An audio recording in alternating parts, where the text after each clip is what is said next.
ଚାଲନ୍ତୁ କାଲି କହିଥିଲି ମୁଁ ଆପଣମାନଙ୍କୁ ଦେଖେଇବି ପୁନେ ବାରାମତି ସବଜି ମାର୍କେଟ କେତେ ବଡ଼ ଆଉ କ'ଣ ଜିନିଷ ଏଠି ମିଳେ। ଗୋଟିଏ ମାର୍କେଟ ଭିତରେ ସବୁ ପ୍ରକାର ଜିନିଷ ମିଳେ, ଫଳ ପାଖରୁ ନେଇକି ଷ୍ଟେସନାରୀ, କଂସା ବାସନ, ଷ୍ଟିଲ୍ ବାସନ, ଫୁଲ, ସବୁ ପ୍ରକାର ଜିନିଷ ଆ ଭିତରେ ମିଳେ।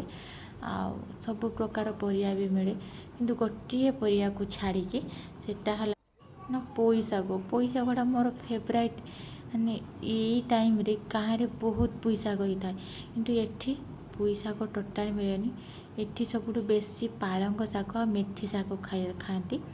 ଆଉ ଏଇଠି ଜଣେ ଦିଦି ଦେଖାହେଲେ, ଆଉ ସିଏ ମୋତେ ପଚାରିଲେ କି ତୁମେ ଭିଡ଼ିଓ ବନାଉଛ, ଛାଡ଼ିବାର ଅଛି। ମୁଁ ତାଙ୍କୁ ଆସିକି କହିଲି ହଁ। ଆଉ ଏଇ ମାଉସୀଙ୍କ ପାଖରୁ ଆମେ ସବୁବେଳେ ପରିବା ନେଉ। ଏଇ ମାଉସୀ ବହୁତ ଭଲ, ମୋତେ ବି ଭଲ ଲାଗନ୍ତି, ମୋ ହଜବେଣ୍ଡ ବି ଭଲ ଲାଗନ୍ତି। ତ ମାଉସୀଙ୍କୁ କହିଲେ ମାଉସୀ ଆମେ ଆଗରୁ ଆଳୁ ପିଆଜ ହେରିକା ନେଇକି ଆସୁଛେ, ଆସିକି ତୁମ ପାଖରୁ ପରିବା ନେବା। ମାଉସୀ କହିଲେ ଠିକ୍ ଅଛି। ତ ଚାଲନ୍ତୁ ଏଇ ଯେ ମାଉସୀ ଆଗରେ, ତାଙ୍କ ପାଖରୁ ଆମେ ସବୁବେଳେ ଆଳୁ ପିଆଜ ଅଦା ରସୁଣ ଏଇ 4ଟା ଜିନିଷ ନିଆଯାଏ। ଆଉ ସେ ମାଉସୀଙ୍କ ପାଖରୁ ସବୁବେଳେ ଅଲଗା ମାନେ ପରିବା ନିଆଯାଏ ସେଠୁ। ଆଉ ଏଇ ଯେ ମାର୍କେଟ ନା ବହୁତ ବଡ଼, ସାଇଡ଼୍ରେ ସେପଟୁ ଭିତରକୁ ଅଛି, ବହୁତ ବଡ଼ ମାର୍କେଟ। ଏଠି ସବୁ ପ୍ରକାର ଇଏ ମିଳେ। ଏଇ ଟାଇମ୍ରେ ଆମ ଗାଁରେ କଞ୍ଚା ଆମ୍ବ ତ ମିଳେନି, କିନ୍ତୁ ଏଇ ଟାଇମ୍ରେ ଏଠି କଞ୍ଚା ଆମ୍ବ ମିଳେ।